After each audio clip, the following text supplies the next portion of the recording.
Welcome to EPG Pathshala. I am Shoma Mukherjee, Assistant Professor of Comparative Literature from Vishwabharati.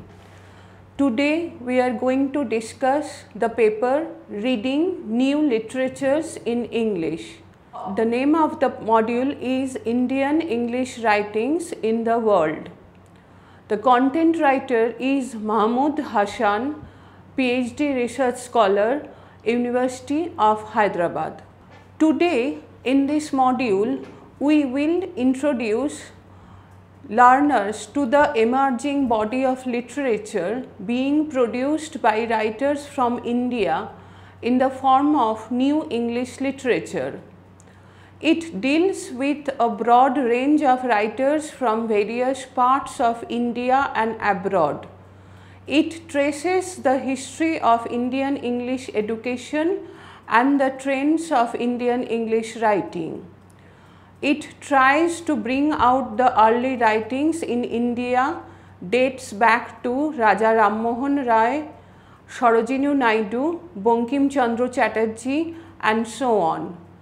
It would also present post-independence Indian English writings and the contemporary Indian writings by Indians throughout the world.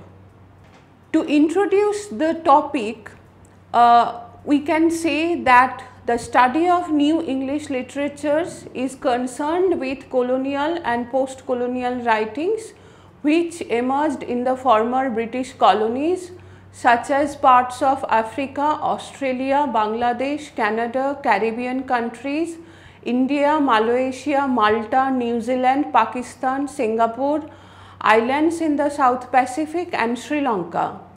But one should remember that when we are looking at these areas among which Africa is a continent, whereas Australia, Bangladesh, Canada, Caribbean islands, these are, as well as India, Malaysia, these are different areas. Some of them are nations, some of them are part of a subcontinent, or some of them are continent. So immediately when we are looking at these literatures produced in different locations, we have to keep in mind that they are in spite of the fact that all these areas are once colonized by the British imperial power, but the ramification of that colonial process and the usual reaction, the literature produced in all these areas, they are different, they are located in their own regions and they are culture specific. Today we are going to talk about Indian literature, Indian English literature produced in Indian subcontinent, more specifically Indian nation state. India, with a huge number of writers, is leading globally in the field of New English literature. Indian English writers have been contributing much, adding new trends, themes and techniques to the English literature of the world. Regarding the contribution of Indian English writings to the world, K.V. Surya Narayan Murthy has rightly mentioned in his book titled Kohinoor in the Crown, Critical Studies in Indian English Literature. The book was published in 1987. In that book he said, I quote, "The rich Indian cultural and spiritual heritage and imagination," unquote, "is like the precious Kohinoor, cut and polished, emitting its brilliant light through its myriad facets in the crown of English," unquote. When we are discussing the introduction of English language and English education in India, we know that Macaulay's Minutes, which was placed in 1835 by Lord William Bentinck, actually played a huge role. It had a relevance, it had an influence on the Indian subcontinent and its educational system, and we are the product of the contemporary India, and its literatures are product of that Macaulay's Minutes and its colonial legacy. Now we will talk about a little bit about the early Indian English writing, specifically poetry. The first literary texts in English language emerged from Bengal. As we know that in 1857, 3 universities in India were established, namely Calcutta, Bombay and Madras, and all the writers in the early half of 19th century are product of that particular tradition where English language and literatures, Western scientific knowledge were introduced, and all these writers like Raja Ram Mohan Rai as well as the later writers are product of that particular tradition, that particular educational tradition. Ram Mohan Rai, the progressive advocate of English civilization and culture, wrote numerous essays and treatises which were collected in a complete volume in 1906. But one should remember that Raja Ram Mohan Rai is also that person who was quite proficient in Parsi as well as Arabic. He was quite fluent. He was a knowledgeable person who has certain knowledge over Sanskrit as well as the Perso-Arabic tradition. But it seems that poetry was the genre that first took flight in the Indian imagination. The best known 19th century poets are Henry Desrosiers, Michael Madhusudan Datta, Toru Datta, and Toru Datta's cousin Ramesh Chandra Datta and Manmohan Ghosh. If we now go to the other emerging genre, that is novel, in colonial time, then it was again Bengal that had a literary renaissance, and that renaissance had been manifested itself. But after that, the traces can be seen in Madras, Bombay and other more educated parts of India, as we already have discussed that how in 1857 3 universities were established in 3 different locations, the east, west and south of India. Bankim Chandra Chatterjee's Rajmohan's Wife, which was published in 1864, was the first English novel written by an Indian. His works brought a certain space and stature to Indian novels in English.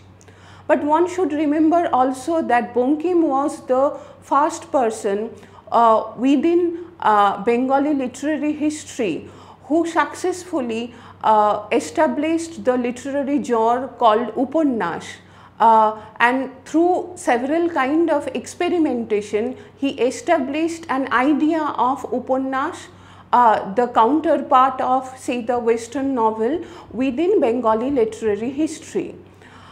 The period after the First World War has been considered the second period after Bankim, and see after the other writers who actually wrote in the realm of Bengali literature. If we look at the immediate period after First Second World War, that period has been considered as the second period when novel in Indian literature actually reached a particular climactic moment. In the first decade after the war, S.K.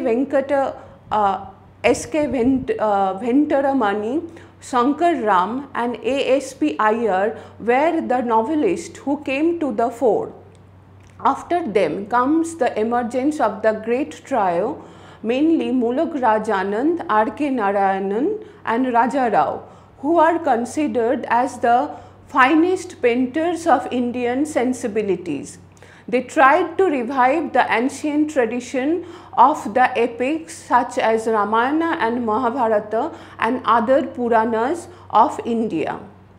Now, if we if we talk about the post-independence Indian English writing, then some of the prominent writers of that particular period are Bhavani Bhattacharya, Manohar Malgaonkar, Khushwant Singh, G.V. Desani and others. Another important feature of this period was the growth of Indian women novelists. That in this particular period we will encounter certain writers like Ruth Power, Javawala, Kamala Markandia, Nayantara Shahagal and Anita Desai. After the 1960s, there was a thematic and technical shift in focus in the Indian English fiction owing to the influence of the modern British novel. This agonized existence of modern man is sympathetically explored by Anita Desai and Arun Joshi, and this changed the face of Indian English novel. It is with the novels of Arun Joshi and Anita Desai that a new era in the Indian English fiction began, and also witnessed a change in the treatment of psychological themes. Chaman Nahal is also another major novelist of repute who belongs to this period.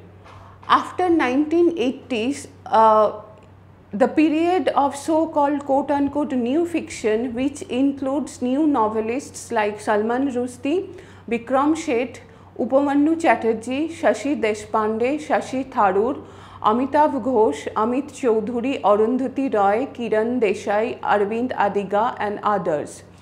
These novelists heralded a new era in the history of Indian English fiction. They experimented with new themes and techniques. Bikram Sheth has experimented even with the form of the novel. His novel, The Golden Gate, published in 1986, is written in the form of verse. Arundhati Roy, Arvind Adiga and Kiran Desai got Man Booker Prize for their debut works. All the novelists of this period have proved that Indian English fiction is conspicuous, prolific and unique. Now if we can look at the other major writers in Indian English, then the most prominent figure is Rabindranath Tagore. See, Rabindranath was a great stalwart in the realm of Bengali literature. As a matter of fact, he was not known as a writer alone, but as an equally accomplished poet, playwright and a painter. He was above all a visionary, a man who conceived institutions like Vishwabharati and gave to the world an ingenious model of education. The Home and the World, or Ghare Baire, which was published in 1909, The Wreck 1921, or the original Bengali text was called Nauka Dubi, and Gora, which was published in 1910 in Bengali, have all been translated from Bengali to English. However, the book that made Tagore a world literary figure, fetching for him the highest honor, that is Nobel in literature, in 1913, that book was called Gitanjali. Gitanjali was an anthology of poems. Say Tagore and the book Gitanjali, Song Offerings, actually included several poems from different Bengali say poetry anthology of Tagore's like Gitanjali, Gitali, Gitimallo, Noibeddo, Shishu, etc. In this particular phase, even we can talk about Sri Aurobindo, who wrote originally in English, unlike Tagore. That Tagore was mainly a writer who was writing in Bengali language, but Aurobindo was fluent in English, more justly deserving the title of mystic and visionary because of his well-known works such as Savitri, which was published in 1936, and The Life Divine. Initially, Sri Aurobindo embarked on a career in the Indian civil service with a degree in the classics from King's College, Cambridge. The years of Anglicization came to an end when he rediscovered Indian religion and philosophy. After a period of nationalist activity, he established an ashram in Pondicherry, where he began to write his epic style philosophical work and acquire a large religious following. Sri Aurobindo's greatest work, Savitri, a legend and a symbol, can be compared to Goethe's Faust. The book consists of he wrote that book in a span of 50 years. The book can be seen as the culmination of the 19th century spirit of synthesis and spiritual enterprise. Savitri consists of 23,813 lines in 3 parts with 12 books and 49 cantos. It is presumably the longest single poem in the English language, at least in India. Now we can talk about another prolific writer within the realm of R.K. Narayanan. He was born in 1906 and died in 2001. R.K. Narayanan's first book is Swami and Friends, published in 1935. In this novel, he created the fictional town of Malgudi, a small South Indian town. Except for his work Waiting for Mahatma, which features the Quit India movement of 1942, current political issues do not figure in his writing. The Guide, which was published in 1958, was one of R.K. Narayanan's most appreciated works. It tells the story of Raju, the guide, and his love for Rosie, whom he first meets as a client's wife. Then we can go to another stalwart, that is Muluk Raj Anand. He started his career with the novel Untouchable. It was an unique work because the convention of Indian works having the highborn and the privileged as central protagonist was broken down. The hero, Bakha, is a low-caste sweeper boy, and the novel is a description of the experience that he undergoes in one day and as they impinge on his consciousness. The structure of the novel draws extensively from James Joyce's Ulysses in the use of stream of consciousness techniques. His other novels, The Village, 1939, Across the Black Waters, 1940, and The Sword and the Sickle, 1942, are also works with a reformative agenda. Another famous writer of that particular period is Raja Rao, who has produced 4 novels and a collection of short stories till date. The most famous texts are Kanthapura in 1938, The Serpent and the Rope in 1960, The Cat and Shakespeare in 1965, and Comrade Kirillov in 1976, and also The Cow of the Barricade in 1947. The last one is a short story collection. Kanthapura is the story of a South Indian town that is affected by the civil disobedience movement. What is interesting about the book, however, is the narrative technique used by Rao.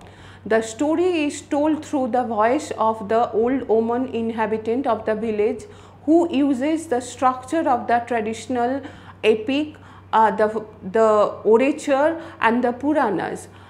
In the prologue of the text, Raja Rao actually refer back to Sthalo Puran, where a particular narrative tradition, where the narrator will talk about a locality, its geography, its history, and the myths, legends associated with that particular location.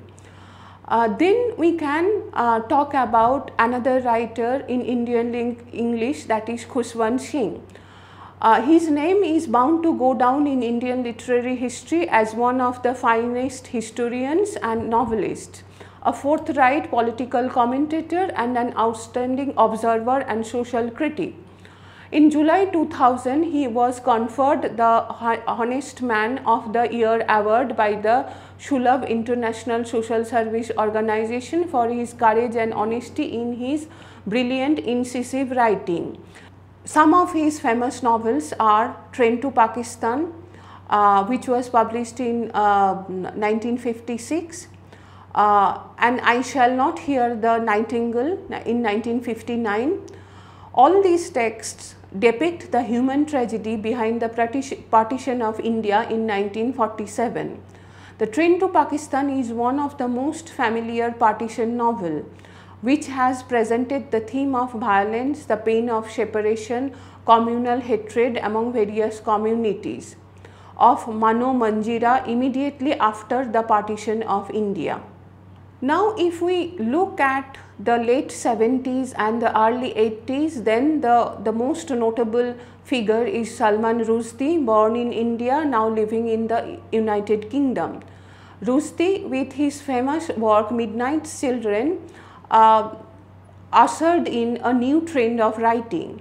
He is usually categorized under magic realism mode of writing, most famously associated with Gabriel Garcia Marquez. But one should remember here that when we are talking about magic realism, this is a specific kind of narrative tradition which emerged from Latin America, and how those geographical locations actually dealt with the experience of colonialism. Midnight's Children took its title from Nehru's speech delivered at the stroke of midnight in 14th August 1947 as India gained its independence from England. In 1983, Rushdie published the novel Shame, described by himself as, I quote, a deeply satirical fairy tale about Pakistan's ruling circles, unquote. It was shortlisted for the Booker Prize in 1984. On September 26, 1988, Rushdie published his novel The Satanic Verses, for which he had to face the ire of the traditional communities in India. Now, if we look at another stalwart, that is B.S. Naipaul, who was awarded the Nobel Prize for Literature in 2001. In his writing, he tries to revive his connection with the past. He is separated from India by 2 generations. Some of his famous books are Indian, A Wounded Civilization, An Area of Darkness, and India, A Million Mutinies. But he is most famous for his novel A House for Mr. Biswas, which was written in 1961. The Modern Library ranked this novel 72 on the list of the 100 best English language novels of the 20th century. Now we can talk about A.K. Ramanujan, the famous writer who actually wrote about Tamil and Kannada poetry and framed a newer poetic form from these writings. Since the very beginning of the 60s, he had been living in the USA. In his lifetime, he has published 3 volumes of poetry, The Striders, 1966, Relations 1971, and Second Sight 1986. And 4th volume appeared posthumously under the title The Black Hen in 95. Ramanujan, speaking of Shiva, hymns for the drowning and poems of love and war are in many ways reflective of the process of his coming to terms with his racial burden. One can remember that Poems of Love and War is a collection of translation of Sangam poetry, the poems of Akam and Puram in Tamil literature. Professionally trained as a linguist, Ramanujan's insight into Indian folk and poetic narrative tradition combined with his skill at translating from the Indian language remains yet unmatched. Now, if we look at some women writers of Indian English writing, then we will realize that the most famous example is Nayanthara Sehgal, the first female Indian writers in English to receive wide recognition. Her fiction deals with India's elite responding to the crisis engendered by a political change. She was awarded the 1986 Sahitya Akademi Award for English for her novel Rich Like Us. A few of her notable works are A Time to be Happy, 1963, This Time in Morning, 1965, Mistaken Identity, 1988. Kamala Markanda is a prolific writer with 10 English novels to her credit. Many of her novels deal with the theme of East-West encounter, and in them the characters are drawn from both India and England. Most of her novels present the nostalgic longing for India through various characters. Some of her important novels are Nectar in a Sieve, 1954, Some Inner Fury, 1995, Possession, 1963, The Coffer Dams, 1969, The Nowhere Man, 1972, The Golden Honeycomb, 1977, Pleasure City, 1982. Another important figure in the Indian English writing is Anita Desai, who was shortlisted for the Booker Prize 3 times, received a Sahitya Akademi Award in 1978 for her novel Fire on the Mountain. Few of her famous writings are Cry the Peacock, which was published in 1965, Clear Light of the Day, 1980. That particular book was shortlisted for the Booker Award, and The Fire on the Mountain, 1977.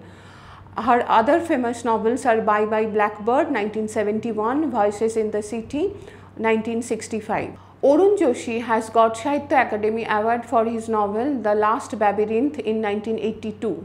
Arun Joshi has 4 novels to his credit: The Foreigner, 1963, The Strange Case of Billy Vishwas, 1971, The Apprentice, 1974, and The Last Labyrinth, 1981. The Foreigner deals with a young hero after experiencing life and love in America is back in Delhi, at last persuaded by a humble office worker that sometimes detachment lies in actually getting involved. Now we can talk about some contemporary writers like Kiran Desai. Kiran Desai is the daughter of Anita Desai. She was educated in India, England and the USA. Her first novel, Hullabaloo in the Guava Orchard, 1998, won the Betty Task Award, and her second novel, The Inheritance of Loss, in 2006, won the Man Booker Prize for Fiction. The story revolves around the inhabitants of a town in the northeastern Himalayas. An embittered old judge, his granddaughter Sai, his cook and their rich array of relatives, friends and acquaintances, and the effects on the lives of these people brought about by a Nepalese uprising. These are the main themes of the novel. Running parallel with the story set in India, we also follow the vicissitudes for the cook's son Biju as he struggles to realize the American dream as an immigrant in New York. Now if we can discuss about Bikram Sheth, who is a diasporic writer who has demonstrated his expertise in both prose and poetry. He is the author of The Humble Administrator's Garden, 1983, The Golden Gate, 1986, All You Who Sleep Tonight, 1990, and A Suitable Boy, 1994. He is such a writer who uses a purer English and more realistic themes. Being a self-confessed fan of Jane Austen, his attention is on the story, its details and its twists and turns. A Suitable Boy is one of the longest novels in the world literature. It runs into nearly 1400 pages and earned for Sheth the title of a neo-Tolstoy. Bikram Sheth is notable both as an accomplished novelist and poet. The contemporary writings actually encountered the emergence of Amitabh Ghosh, who has contributed immensely to the Indian English literature. who is the author of The Circle of Reason, which was published in 1986, The Shadow Lines 1988, The Calcutta Chromosome 1995, The Glass Palace 2000, The Hungry Tide 2004, and She of Poppies 2008. The first volume of the Ibis trilogy, set in the 1830s, just before the Opium War, encapsulates the colonial history of the East. Ghosh's latest work of fiction is River of Smoke, published in 2011, the second volume of the Ibis trilogy. He was awarded Sahitya Akademi Award for The Shadow Lines in 1988. In the novel The Shadow Lines, he has come up with the concept that the national boundaries are merely quote-unquote political fiction. Now we can talk about someone like Rohinton Mistry, who is an Indian-born Canadian author who won Neustadt International Prize for Literature Laureate in 2012. His first book, Tales from Firozshah Bagh, published in 1987, is a collection of 11 short stories. He is the author of 3 novels, Such a Long Journey, 1991, the story of a Bombay bank clerk who unwittingly becomes involved in a fraud committed by the government. The book actually won the Commonwealth Writers' Prize. A Fine Balance, published in 1996, set during the state of emergency in India in the 1970s, and Family Matters 2002 actually tells the story of an elderly Parsi widower living in Bombay with his stepchildren. Such a Long Journey and A Fine Balance were both shortlisted in previous years for the Booker Prize for Fiction, and Family Matter was shortlisted for the 2002 Man Booker Prize for Fiction. Shashi Tharoor is an acclaimed writer who authored several best-selling works of fiction and non-fiction since 1981. The Great Indian Novel, published in 1989, is a famous novel where Tharoor actually reinterpreted the story of Mahabharata in contemporary time.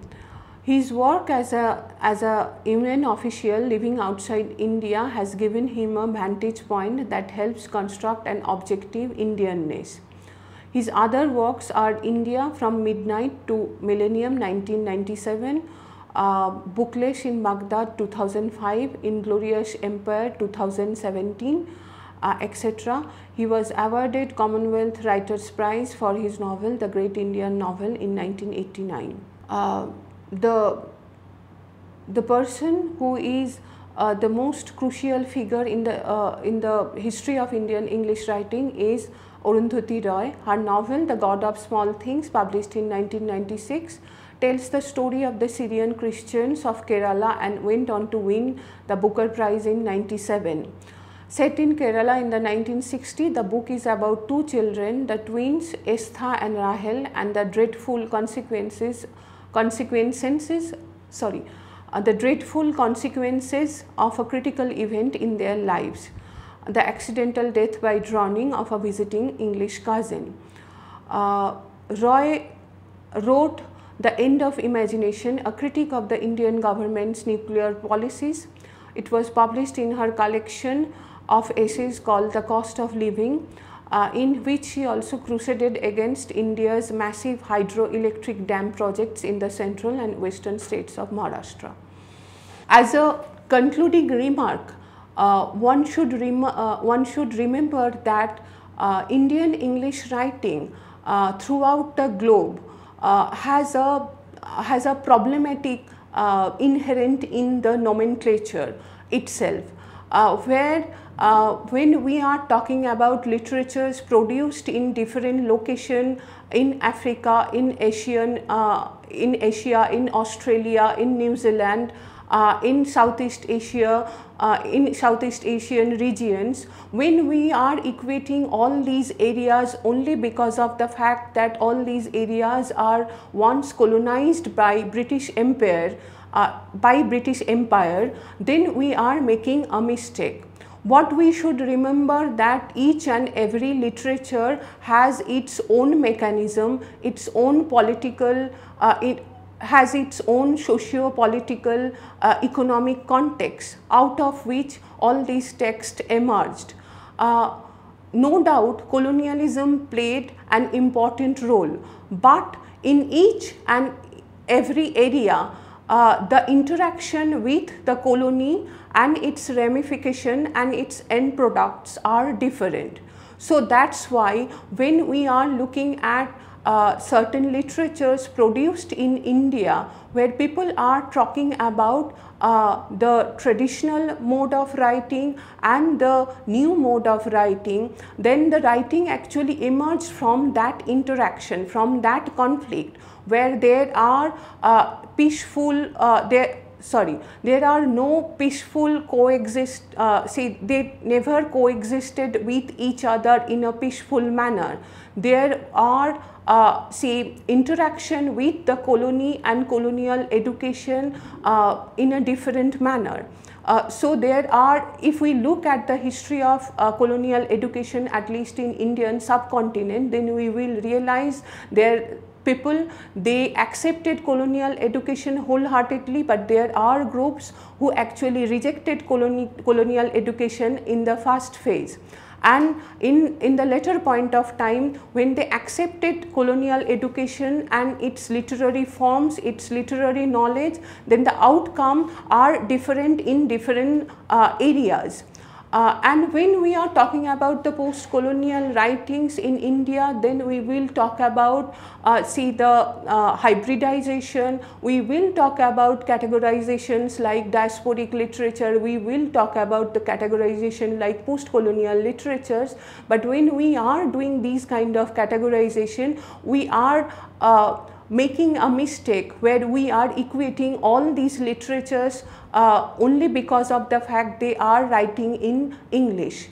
But from our experiences, we know that when somebody like Salman Rushdie or maybe somebody like Amitabh Ghosh, when they are writing in English, that English, and someone like Chinua Achebe or Ole Soyinka from Nigeria, when they are writing from Africa, their issues with the language English and the end product in their writings, which is African English or Nigerian English, they are different altogether. So when we are studying this kind of module, we have to keep in mind that we should question the basic politics of defining a particular literature as new literatures in English throughout the world or Indian English throughout the world. An Indian born writer who probably migrated to America or Canada, or maybe whose father or mother actually migrated to Canada or America, when he or she is writing about his experiences, his or her Indian experiences, then it's a little bit of the in-betweenness. And when we are talking about these in-betweenness or hybrid identity and the process of hybridization, then we have to keep in mind that people actually located in their own immediate location, and how a writer like Jhumpa Lahiri, when talking about the India, is it the real, is she talking about the real Indian experiences, or she is looking at the Indian experiences from a different locality, from a different political, economic position.